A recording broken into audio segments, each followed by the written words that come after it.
Hello, everyone. Welcome back to the Bookshelf Odyssey. My name is Art, and today I have a very rare book haul to share with you.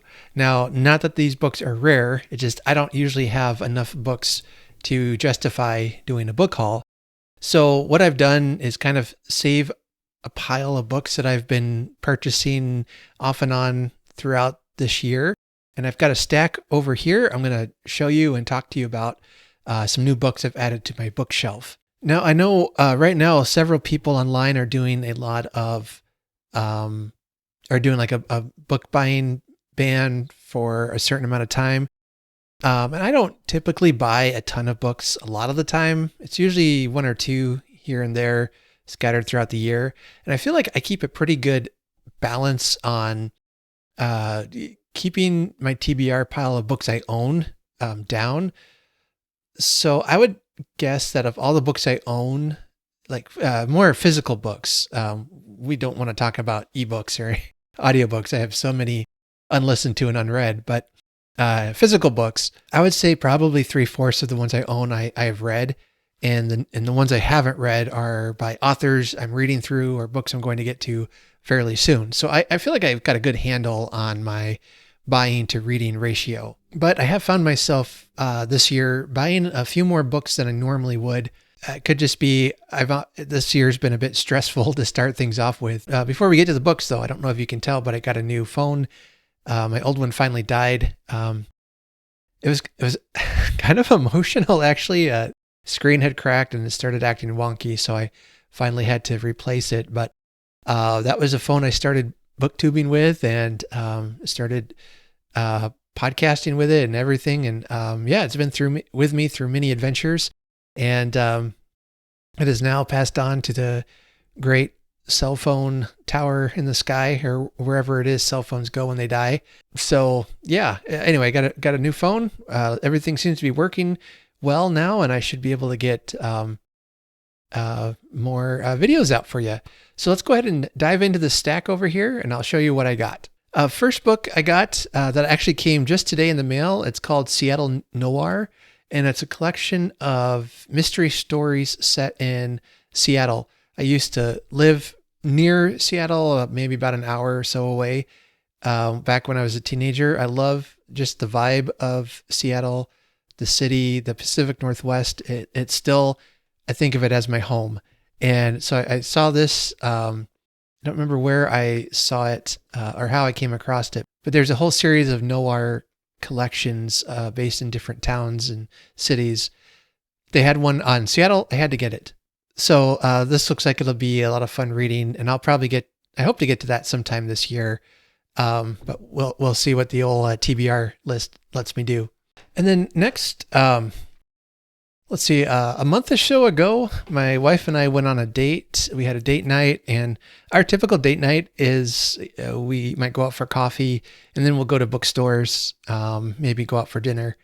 This particular night, we went to a bookstore, went to dinner, and then we also got to see a play called The Play That Goes Wrong. It was performed by an Omaha community theater, and it was really fantastic, really funny. And overall, it made for a pretty fun night.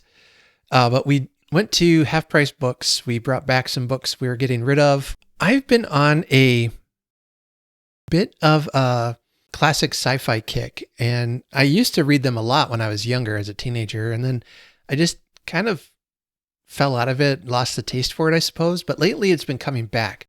I don't know if that's ever happened to you, where you've liked a certain genre and then kind of fell out of favor with it, and then you've come back and have really enjoyed it. That's definitely where I'm at right now. So I was able to find some sci-fi books that of some new to me authors that I've been wanting to read more of. So I'll just go ahead and go through the stack here. One is called On the Run by Gordon R Dickson. I believe it was his collection. It was called The Right to Arm Bears, and it was a sci-fi collection of novellas set in the future based on a planet that the alien species look like giant sentient bears. And I really enjoyed it. So I thought I'd pick up some more of his books because I haven't read anything by him.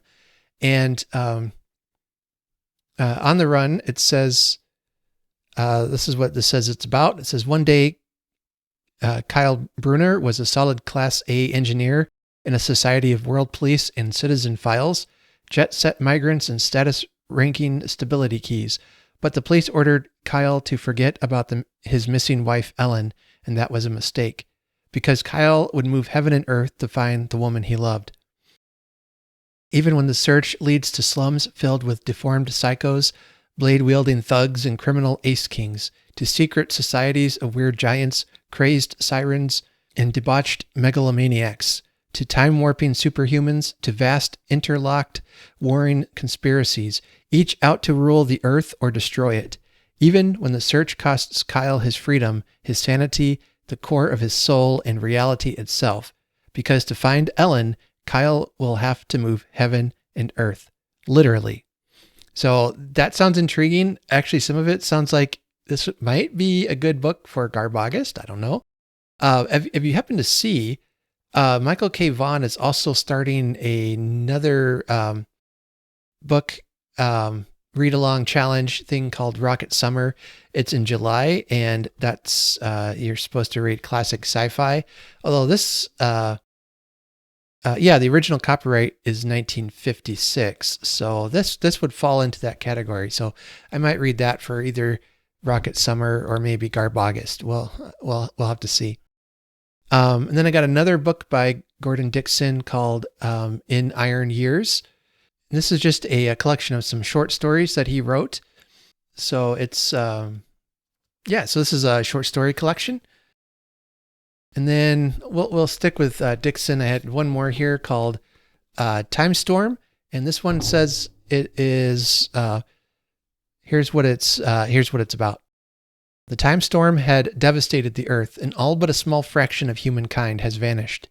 In the rubble of the world, 3 survivors had formed an unlikely trio. Mark Despard, determined to find a way to stop the time storm. A leopard, dazed by the storm and following after Despard like a kitten. And a young woman with an unbreakable bond to the leopard. Now Mark searches relentlessly for a clue to the nature of the storm, not guessing that the time storm threatens not just the Earth, but the entire universe, and that his 2 companions were the only hope of reversing the distortions in the fabric of the cosmos that were about to bring an end to all of space and time. So it sounds like the stakes are pretty high in this book. Okay. But that again sounded interesting to me. Of the ones they had there, this one originally was printed in 1977. So this might miss the cutoff time for Rocket Summer, but a book that sounded interesting.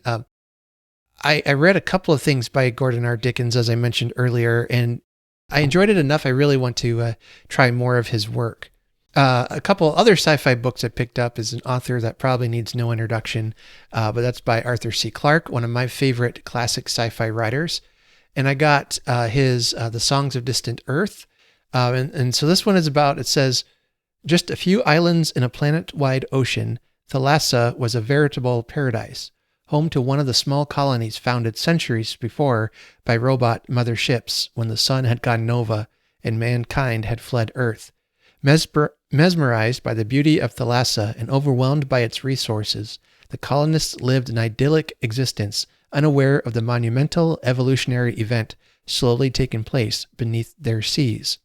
Then the Magellan arrived in orbit, carrying 1 million refugees from the last mad days on Earth, and suddenly uncertainty and change had come to the placid paradise that was Thalassa. And this was published back in 1986, looks like. It's one I haven't read, and that's one of the reasons why I got it. I've got some of his books. I've read some.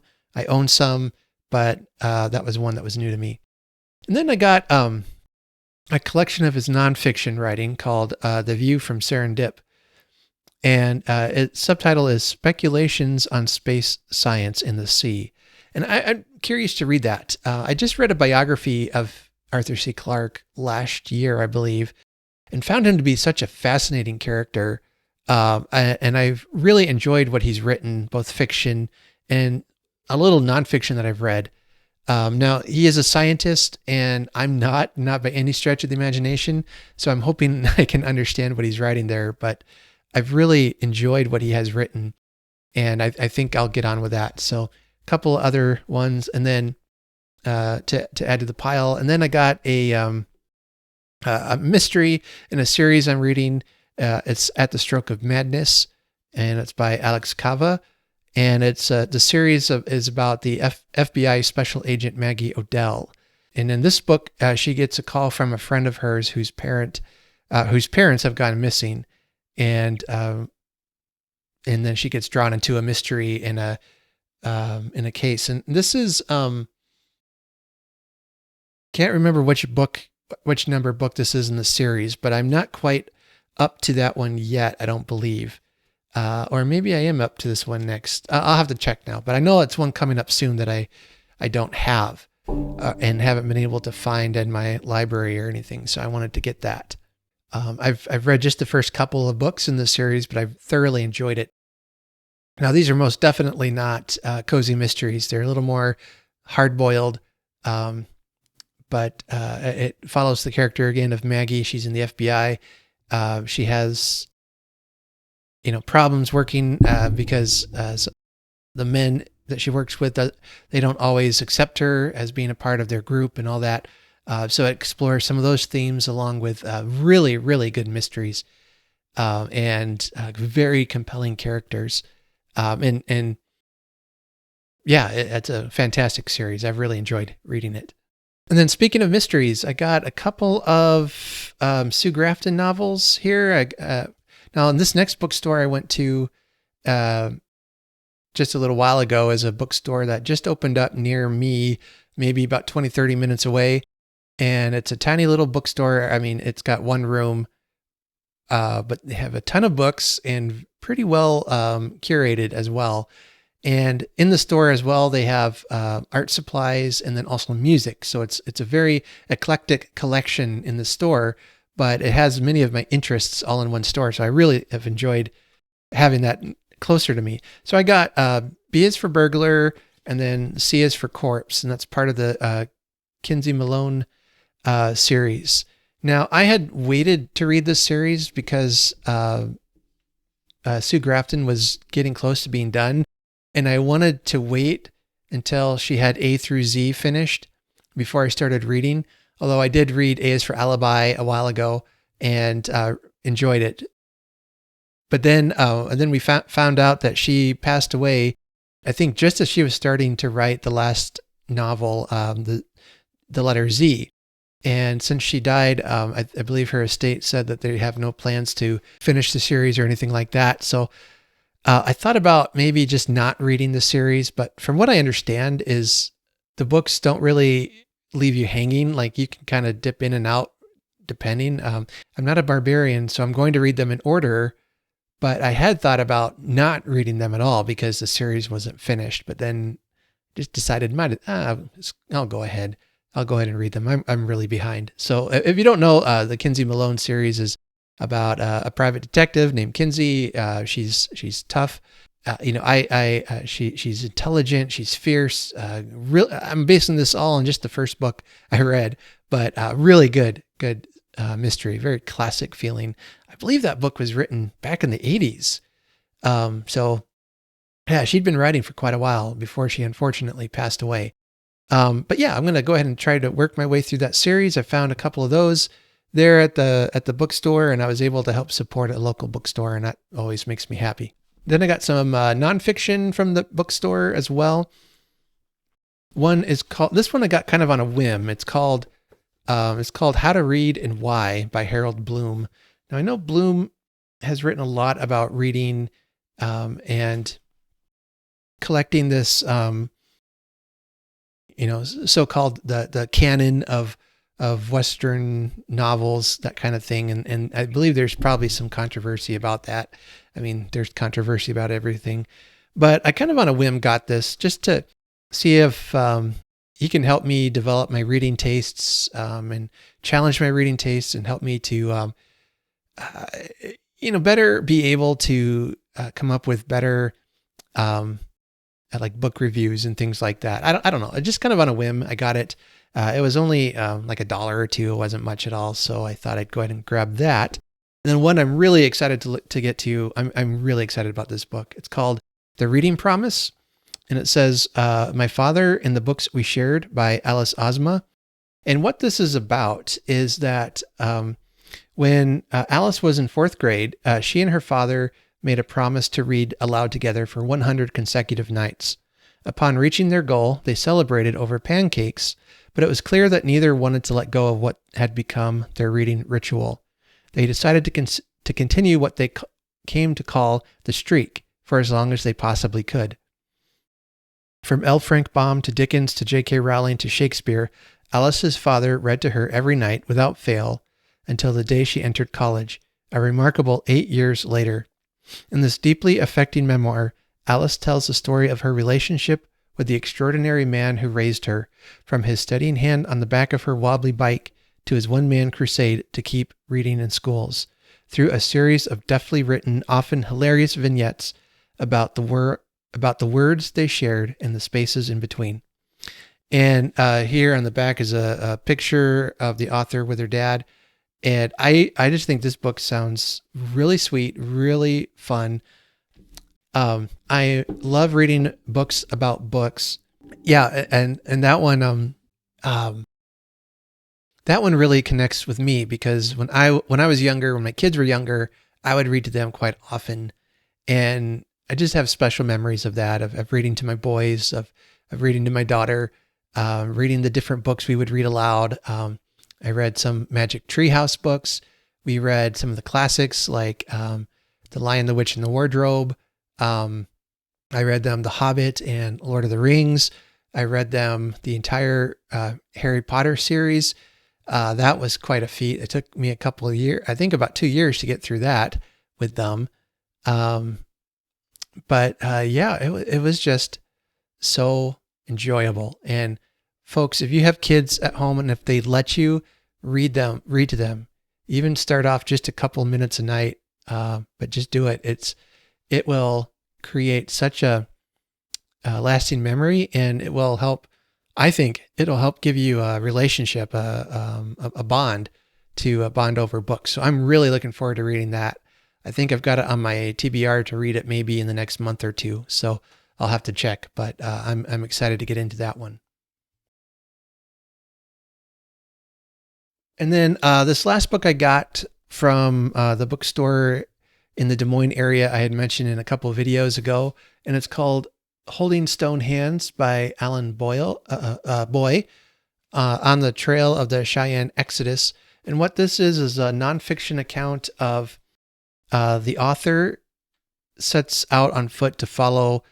Let me go ahead and read to you what this is about. It's nonfiction. It says, in 1878, approximately 300 Northern Cheyennes under the leadership of Dull Knife and Little Wolf fled shameful conditions on an Indian Territory reservation in present-day Oklahoma. Settled there against their will, they were making a peaceful attempt to return to their homeland in the Tongue River country. Despite earlier promises that the Cheyennes could choose to leave the reservation, government officials declared them renegades and sent thousands of soldiers in pursuit. In 1995, Alan Boye set out on foot to follow Dull Knife's 1,000-mile flight through the sparsely populated wilderness of America's high plains. Along the way, he was joined by descendants of Dull Knife. Holding Stone Hands is the tale of two journeys. Boye provides a vivid, moving account of the Cheyennes' struggle to return to Montana. At the same time, he details the trek he and his Cheyenne companions made through 4 states and his growing understanding of why the Cheyennes' longing for their homeland was stronger than their desire to live. And it's written by a professor of English at Vermont's Linden State College. And he has written some other books, but this one covers the story of a Native American story. And I've actually picked up a couple of books since then. I don't have them here with me, but I've just been wanting to read more about the indigenous population in the United States before, just to learn more of their history. I understand, it can be kind of a complicated history, especially in relation to how, the settlers here in this country treated them and sometimes, and yeah, I just want to know more. I don't feel like my school education gave it a fair shake. So that's one of the things I love about reading is I find it a topic I'm interested in, and then I can go out and find books about it and learn about it and help inform some of the areas that might be lacking in my education. What I like about that is the author tries to recreate the journey, and I kind of love books like that where you get the author's involvement in the historical subject, which I know doesn't always work for books or for biographies, things like that, but it's really one of my favorite kinds. I really enjoy that. So that's what I'll be reading sometime, probably this year or the next. So that's my book haul. Do any of those sound interesting to you, or what do you like to read? Have you found any good buys lately? Let me know down below in the comments. And as always, be sure to like and subscribe to this channel. We're getting close to 700. We're kind of stalled out right now in the mid 660s, so we got to get it up over that hump there, and we'll keep going to 700. So I'd love for you to join with me here on this bookshelf odyssey. And until next time, take care and happy reading.